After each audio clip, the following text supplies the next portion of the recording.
All right, we now know when the games will be played in 2020. We can take a look at the revenge games. And revenge is something that can be interpreted very broadly, Chris Simms. Players versus players, teams versus teams, players versus teams, coaches versus coaches, whatever the case may be. Trivia question goes to you. If you get it right, you get the first pick. Odell Beckham Jr.'s 1,450 receiving yards in 2015 are the second highest season total in Giants history. And, of course, Beckham gets his first crack at the Giants by way of revenge this year. Who holds the Giants' franchise record single season with 1,536 receiving yards? Wow. Gosh. I'm not going to say Plexico Burress. Do you want a hint? No, I don't. I'm not even going to take the hint. I'm going to go with Steve Smith. Victor Cruz. Oh, damn. 2011. Victor Cruz. Wow. Year they won the Super Bowl. All right. That was a special year. Look, this one, sometimes you got to pluck the low-hanging fruit. Jimmy Garoppolo, 49ers quarterback, taking on the team that traded him away, the team that could have made him the new quarterback, could have gone with him instead of Tom Brady, could have traded Tom Brady to the 49ers back in 2017 and trusted the younger option. Instead, they cast Jimmy Garoppolo off into the wilderness with the San Francisco 49ers. He's been paid handsomely, probably more than he would have been paid by the Patriots. But don't let that get in the way of a good story either. Garoppolo facing the team that traded him away, 49ers Patriots, best revenge game of the year, Chris. Well, it's definitely good. There's no doubt about that. I mean, there's going to be something a little extra added into that, let alone I think Jarrett Stidham's going to want to show people that, hey, he's the better replacement to Brady than Jimmy Garoppolo was. But I'm with you. There's a little history between these two football teams. And I think, yes, with Jimmy Garoppolo going to New England week 7, he'll certainly want to stick it to the team for trading him away and show that he started a new winning era there with the San Francisco 49ers. So good pick by you.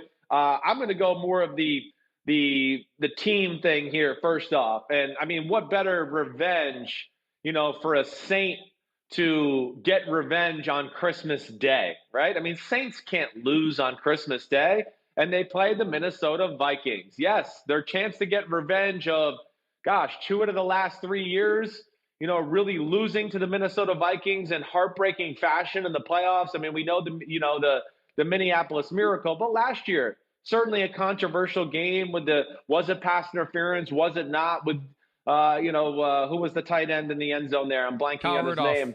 Kyle Rudolph, sorry. Whether that was PI or not, and the Saints crashing their season to an end, to me, that's one I look at, that revenge game there on what is that? Week 16, Christmas Day should be pretty damn good. Yeah, I mean, the only flaw in your argument is that they already got revenge for the Minneapolis Miracle because they went back to Minnesota and beat them the following regular season on a Sunday night. So it's not full revenge for all past transgressions. They already got partial revenge, but at least as it relates to last year's playoffs, it's in the same place, just like the 2018 game was in the same place as the postseason game. This one's in the same place. I wish it was earlier in the year. It would have a little more of that revenge feel to it if it was earlier in the year in the same place getting together again. But it was on my list. I can't lie about that. All right, next one for me comes week 6, October 18, when the Cleveland Browns travel to Pittsburgh to take on the Steelers, and Myles Garrett is in uniform, and Myles Garrett gets a proper welcome by the folks in Pittsburgh who didn't get to see him last year because he was suspended for 6 games for cold cocking Mason Rudolph in the head with his own helmet. And I don't know who the revenge is. It's just like all of Pittsburgh versus Myles Garrett, because Mason Rudolph, if he's playing in that game, the Steelers are going to have bigger things to worry about than getting revenge on Myles Garrett. And I am not advising or suggesting or inciting any type of violence above and beyond what the rules call for. I'm talking about the whole experience for Myles Garrett is going to be unpleasant. From the moment he walks out of the tunnel and from the moment he faces some of those Steelers players who are still salty about what happened last year, it's early enough in the year that I think it's still relevant. Myles Garrett versus the entire city of Pittsburgh and the entire Steelers organization. That one should be fun to watch, Chris. Yes, it definitely should be. There's no doubt. I mean, that's going to be – the refs better be on their P's and Q's that day, because there's going to be intensity in the air on the field, in the crowd, everything about it. People in Pittsburgh are going to want Myles Garrett to pay. I mean, I understand that, certainly. But Myles Garrett, one of the best defensive players in all of football, certainly will have his say in the matter at some point. All right. I'm going to go think here. How much worse? Just hang on a second. Think how much worse it would have been for Myles Garrett if he had done what he did to Ben Roethlisberger. Like, I'm not saying they don't care about Mason Rudolph in Pittsburgh, but they don't care about Mason Rudolph in Pittsburgh. What if they had done that to Ben? Can you imagine how much worse it would have been, how much bigger of a deal it would be? It's still a huge deal. Anyway, I just had to interject that. Go ahead. No, it would have been a way bigger deal, though. I mean, when you start getting into the franchise quarterback conversation, they get treated differently. I mean, we know that. And, yeah, Big Ben is one of those quarterbacks that's put into that category of, like, historic figure in the history of the NFL. And it would have been a way bigger story if that was Big Ben getting bashed over the head as compared to Mason Rudolph. I'm with you there. All right. I mean, I'm going with this more of like a statement a little bit, but like still revenge, maybe not quite to the way we want it, right? But the Ravens-Chiefs week 3 to me is a big one where I look at, first off, the Ravens are trying to be the kings of the AFC. All right. They've lost to the Chiefs the last 2 years. They certainly don't seem like they match up well with them. I just look at that as someone as like a semi-revenge, if you want to prove to everybody in the AFC world or the NFL world that's watching, you're going to need to beat the Kansas City Chiefs at some point. And, the Ravens are flirting with that, like you've said many times, man, are they going to win a playoff game with Lamar Jackson? The Kansas City Chiefs are 2-0 against them. Mahomes has Lamar Jackson's number, all of those things. I just look at that as a big game for the Ravens to basically say, okay, we can beat the Kansas City Chiefs. We can win a playoff type atmosphere type of football game and answer some of those questions we have about them right now. So there's nothing personal there, but I think they're two of the best teams in the AFC clearly, and I just think there's a lot on the line in that battle. I thought you were going to go Titans-Ravens. That's a true revenge game, right? Titans at Ravens, they play. That's not my pick, but they play in November. It's a 1 o'clock Eastern game. I'm surprised. Yeah, it's a week 11. 4:25 game.